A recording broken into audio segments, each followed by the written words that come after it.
آداب۔ آپ اکثر سوچتے ہوں گے کہ جب کبھی گنگا جمنی تہذیب کا تذکرہ ہوتا ہے، ذکر ہوتا ہے، تو لکھنؤ کا نام سر فہرست کیوں ہوتا ہے، یعنی ٹاپ آف دا لسٹ کیوں ہوتا ہے۔ ایسا تو ہے نہیں کہ دو تہذیبوں کا ملان اور اس سے ایک نئی تہذیب جو کمپوزٹ کلچر تھا اس کی شروعات لکھنؤ میں ہوئی ہو۔ اس سے پہلے بھی مغل محلوں اور مغل درباروں میں ہولی کھیلی جاتی تھی، دیوالی کے جشن ہوتے تھے۔ آگرہ کے محل میں اور قلعے میں تو جنماشٹمی کا بھی جنم مہوتسو ہوا کرتا تھا۔ لیکن لکھنؤ کیونکہ اس پوری جو ایک چلا آ رہا تھا سلسلہ تہذیبوں کے ملان کا،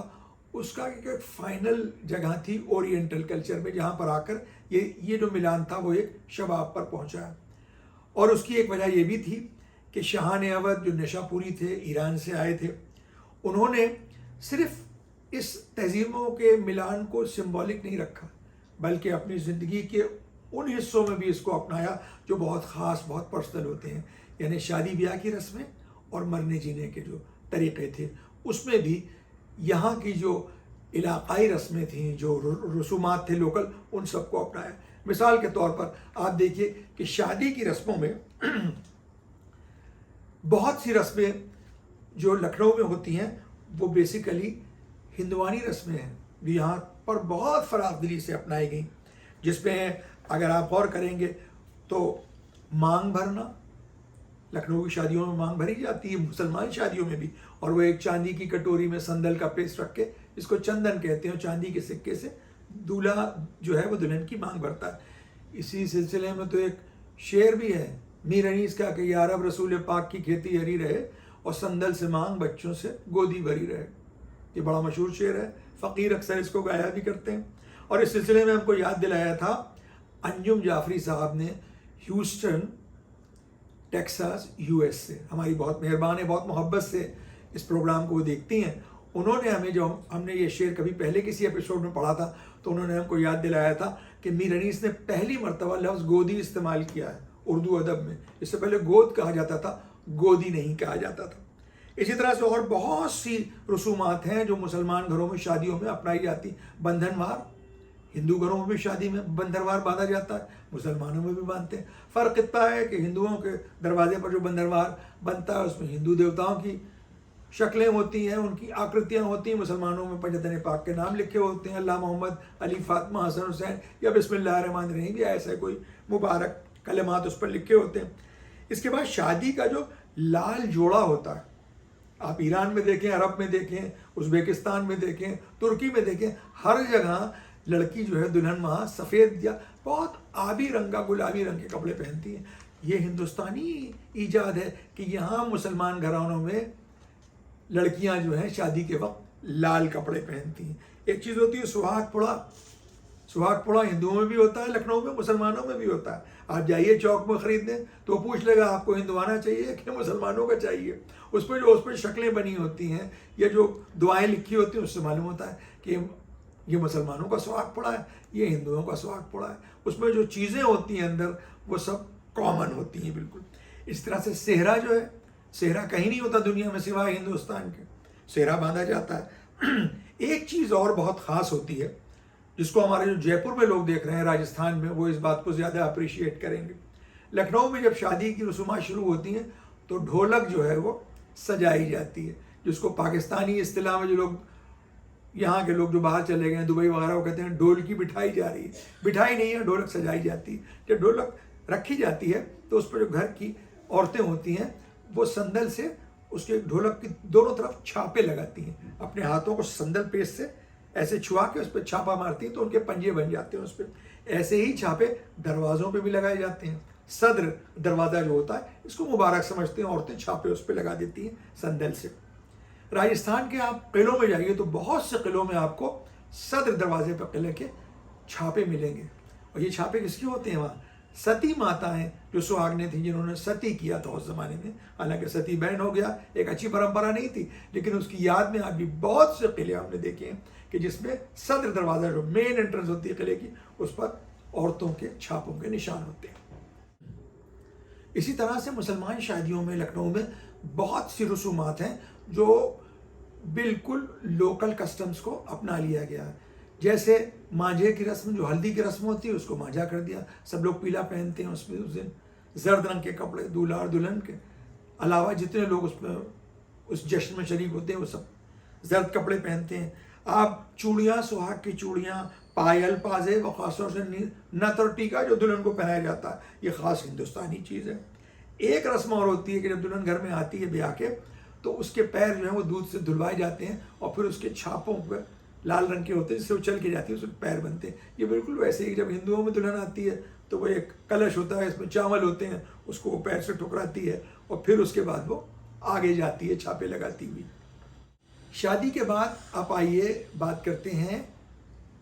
مرنے کی رسومات کی، یعنی خدا نخواستہ اگر کسی کے یہاں موت واقع ہو جائے، کسی کا انتقال ہو جائے، تو اس میں کون سی ایسی رسومات ہیں کہ جن میں خاص جھلک ملتی ہے لوکل کسٹمز کی۔ پرانے لکھنؤ میں ہم نے خود دیکھا ہے بہت سے گھروں میں یہ رسم ہوتی ہے کہ جب گھر سے جنازہ نکلتا ہے، میت جب گھر سے رخصت ہوتی ہے تو میت کے پیچھے پیچھے بدنے والا لوٹا، جس کو آفتابہ کہتے ہیں، اس لوٹے سے میت کے پیچھے پیچھے دھار سی دی جاتی، پانی ڈالا جاتا ہے جو دروازے تک جاتا ہے جب تک میت گھر سے باہر نہیں نکل جاتی۔ تو یہ رسم بھی جو ہے یہ یہیں کی رسم ہے کہ میت کے چاروں طرف پانی ڈالنا ہے یا اس کے پیچھے پانی ڈالنا۔ اس کے بعد تیجے چالیسویں کی جو رسمیں ہیں لکھنؤ میں،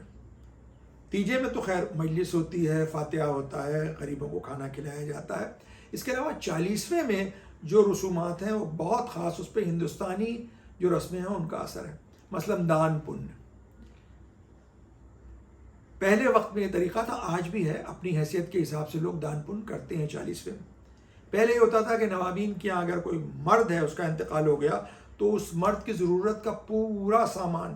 یعنی سرے سے دھرے تک، موزوں سے لے کے اور ٹوپی تک، اور نماز کی چوکی، قرآن شریف، اور بھی جو ان کے پان کی ڈبیا، جو بھی چیزیں ہو سکتی جو ان کے استعمال کی ہوتی تھی، صاحب حیثیت، کچھ لوگ چاندی کا دیتے تھے، کچھ لوگ تانبے کا دیتے تھے، وہ غریبوں کو دے دیا جاتا۔ غریبوں کو ڈائریکٹلی بھی دیتے تھے اور پھر بتائیں گے ورنہ کس کو دیتے تھے۔ اور اگر کسی بیگم صاحب کا انتقال ہو گیا ہے تو پوری گرہستی دی جاتی تھی، اس میں تانبے کے برتن، پورے باورچی خانے کے برتن، اور یہاں تک کہ زیور بھی وہ نہیں کہ بازار سے نقلی خرید کے چاندی کا اس پہ سونے کا ملمہ کرا دیا، باقاعدہ بیگم صاحب کا سونے کا جڑاؤ یا جیسا بھی زیور ہو وہ کسی غریب کو دیا جاتا تھا تاکہ اس کی لڑکی کے کام آ جائے۔ اب ایک اور رسم ہوتی تھی جو بڑی خاص تھی لکھنؤ میں،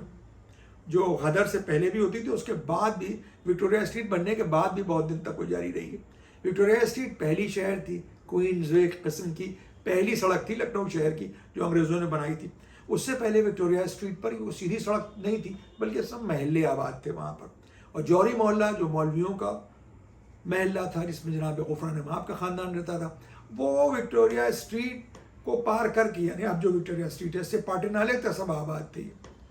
اور یہیں پر جہاں ڈلن سوداگر صاحب کا گھر ہے اس سے لے کر روز ہوٹل تک اور اس کے پیچھے آغا باقر صاحب کے امام باڑے تک ایک میدان تھا۔ اس میدان میں چاروں طرف سہنچیاں بنی ہوئی تھیں، اور اس میدان کا استعمال یہ تھا کہ وہاں ہاتھیوں کی نیلامی ہوتی تھی۔ اب یہ ہاتھیوں کی نیلامی یہاں کوئی مویشیوں کا میلہ تو تھا نہیں سونپور یا پشکر کی طرح سے، اور یہ کوئی اس کا کوئی موسم نہیں تھا کہ کب ہاتھی نیلام ہوں گے، بلکہ جب کسی رئیس کا انتقال ہوتا تھا تو ان کا جو خاص ہاتھی، بہترین ہاتھی ہوتا تھا وہ دان میں دے دیا جاتا تھا۔ جیسے گائے کا دان ہوتا ہے اس طرح سے نوابین نے یہ فیصلہ کیا تھا کہ ہم ہاتھی کو، سب سے مہنگی چیز ہاتھی ہوتی تھی، وہ دان کر دیں گے۔ آپ لاکھ لٹے گا ہاتھی پھر بھی 1.25 لاکھ کا، جس غریب کو کپڑے اور زیور دیا گیا ہے وہ ہاتھی کہاں سے پالے گا؟ لہٰذا یہ ہاتھی جو تھا یہ علماء کو دے دیتے تھے، اور علماء جو تھے وہ بالکل پروہتوں کی طرح، پنڈتوں کی طرح نوابین نے ان کو درجہ دے رکھا تھا۔ جیسے براہمنوں کو دیا جاتا ہے اس طرح سے علماء کو دیا جاتا تھا۔ علماء ان ہاتھیوں کو جمع کر کے نیلام کرتے تھے، اور جو اس کی قیمت آتی تھی وہ غریبوں میں اور مستحق لوگوں میں، نیڈی اور ڈیزرونگ لوگوں میں تقسیم کر دیا کرتے تھے۔ اب یہ ہاتھی جب گھر سے لاتے تھے، جب لائے جاتے تھے تو وہاں ایک بڑا رونا پیٹنا ہوتا تھا گھر میں، کیونکہ وہ خاص ہاتھی ہوتا تھا جن کا انتقال ہو گیا، ان رئیس کا اپنا ہاتھی ہوتا تھا، سدا ہوا ہاتھی ہوتا تھا، سجیلا ہاتھی ہوتا تھا، وہ سلامیں کرتا تھا، جھک جھک کے سون کو آداب کرتا تھا، پورے اس کو سب پورے ٹرینڈ ہاتھی ہوا کرتے تھے۔ اب جب وہ آ جاتا تھا تو ہاتھی بہت انٹیلیجنٹ اور بڑا وفادار جانور ہوتا ہے، وہ یہ نہیں ہے کہ کسی نے اس کا کان پکڑا ہو، کہا ہمارے ساتھ چلو، اب تم ہمارے ہو گئے، ہم نے تم کو خرید دیا تو چلو، نہیں، ہاتھی اپنے محبت اور اپنے مالک سے بہت صدا ہوا ہوتا ہے، مجال نہیں کہ کوئی دوسرا آدمی اس کو کہیں اور لے جائے،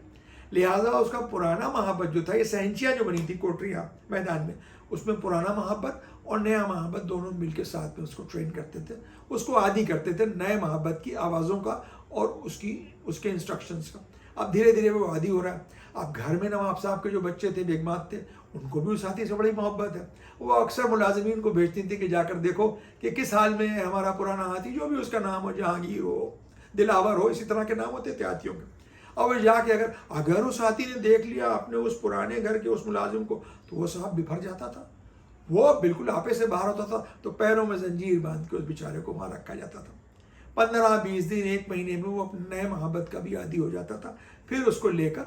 وہ جہاں جانا ہوتا تھا، وہاں جب وہ نکلتا تھا تو اکثر وہ ہاتھی جو تھا وہ اپنے پرانے محل کی طرف واپس آتا تھا، کیونکہ اس کو یاد آتا تھا کہ یہاں سے نکلیں گے تو اپنے پرانے محل میں ہی ہم جائیں گے۔ بہرحال ابھی ہاتھیوں کو خریدتا کون تھا؟ اطراف کے لکھنؤ کے آس پاس کے جو ضلع تھے ان کے چھوٹے تعلقہ دار، کیونکہ وہ اتنے مہنگے ہاتھی خود فرسٹ ہینڈ نہیں خرید سکتے تھے، لہٰذا وہ سیکنڈ ہینڈ ان ہاتھیوں کو لے جاتے تھے، اور وہاں بہت ان کے لیے شان کی بات تھی کہ فلانا نواب صاحب کی ڈیوڑی کا ہاتھی ہے، یہ اتنے کا ہم نے خریدا ہے اور یہ اتنے کرتب جانتا ہے، وغیرہ وغیرہ۔ جیسا کہ ہم نے ابھی عرض کیا تھا کہ شاہان اودھ نے علماء کا ایک گھرانہ تھا جس کو راج پروہت کا درجہ دے رکھا تھا، یعنی خاندان غفران مآب صاحب اور ان کی اور اولادیں جو الگ الگ بادشاہوں کے دور میں ہوئی۔ یہ بالکل وہی انداز تھا کہ جو ہندوان رجواڑوں میں ہوتا تھا کہ ایک راج پروہت ہوتا تھا، اور راج پروہت کا سب سے زیادہ جو اہم کام تھا وہ یہ ہوتا تھا کہ وہ راجیہ ابھیشیک کراتا تھا، بادشاہ کے سر پہ تاج رکھتا تھا۔ یہی کام جناب غفران مآب کی اولاد کو بھی دیا گیا۔ سلطان العلماء جو ان کے بیٹے تھے، انہوں نے 4-5 بادشاہوں کا کورونیشن کیا تھا، اور اس سلسلے میں ٹوریا گنج اور بلوچ پورے میں کسی صاحب کے پاس کوئی ایک پینٹنگ ہے جس میں اس کام کو دکھایا ہے کہ سلطان العلماء جو ہیں وہ بادشاہ کے سر پہ تاج رکھ رہے ہیں۔ یہ کورونیشن بالکل اسی انداز کا ہوتا تھا کہ جیسے ابھی آپ نے کنگ چارلز کا کورونیشن دیکھا ہے کہ آرچ بشپ آف کینٹربری نے ان کے سر پہ تاج رکھا ہے۔ مغل دور میں جو لوگ اتہاس اور تاریخ کے جانکار ہیں وہ بہتر جانتے ہوں گے، ہمیں تو نہیں ملا کہ کسی بہت بڑے عالم نے، کسی بہت بڑے قاضی نے کسی بادشاہ کے سر پہ تاج رکھا ہو۔ اکبر اعظم کی تاج پوشی، ان کا کورونیشن تو فیروز پور میں ہوا تھا، بہت ہی ٹیمپرری ایک سنگھاسن اینٹوں کا بنا دیا گیا تھا اور ان کے سر پہ تاج رکھا تھا ان کے اتالیق بیرام خان نے۔ اتالیق مانے ان کے گارجن اور ان کے استاد جو تھے۔ نوابین کی ڈیوڑیوں پر لکھنؤ میں ہاتھی بندھے ہونا کوئی بہت پرانی بات نہیں ہے، یہ 65-70 تک ہوتا تھا، 1965 اور 70 تک۔ لکھنؤ والوں کو یاد ہوگا، پرانے لکھنؤ والوں کو، کہ ترمینی گنج کے چھوٹے آغا صاحب، نواب چھوٹے آغا صاحب، وہ اکثر ہاتھی پر بیٹھ کر نکلتے تھے، کبھی منصور نگر سے اور کبھی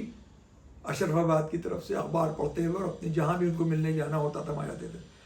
نواب چھوٹے آغا صاحب انتہائی خوبصورت اور بڑے قوی انسان تھے اور بہت کثرت کرتے تھے۔ ان کے لیے مشہور ہے کہ وہ اپنی کثرت کے بعد اپنی ہتھنی جو تھی اس سے زور دیتے تھے، یعنی ہتھنی ان کو پیچھے ڈھکیلتی تھی اور وہ اس کو پیچھے ڈھکیلتے تھے، اور آخر میں چھوٹے آغا صاحب بھی اس پر وار آتے تھے، ہتھنی کو ڈھکیل دیتے تھے۔ چھوٹے آغا صاحب بالکل رشن، بالکل راج کپور کی طرح لگتے تھے اور بہت شاندار انسان تھے وہ، پرانے لکھنؤ والوں کو اب بھی وہ یاد ہوں گے۔ ہاتھیوں کے اس تذکرے اور اس قافلے کے بعد تو بس اب یہی کہیں گے کہ کارواں گزر گیا، غبار دیکھتے رہے۔ اگلی مرتبہ آپ سے پھر ملاقات ہوگی، لیکن اجازت لینے سے پہلے وہی گزارش کہ آپ حضرات اپنے کمنٹس ہمیں ضرور بھیجتے رہیں، اور اپنے اس چینل کو خود بھی دیکھیں اور اپنے دوستوں سے اور احباب سے اس کو سبسکرائب بھی کروائیں۔ بیل کا آئیکن دبانا نہ بھولیں تاکہ آپ کو ٹائملی نوٹیفیکیشنز ملتے رہیں۔ اگلی مرتبہ آپ سے پھر ملاقات ہوگی کسی نئے موضوع کے ساتھ، تب تک کے لیے اجازت، خدا حافظ، آداب۔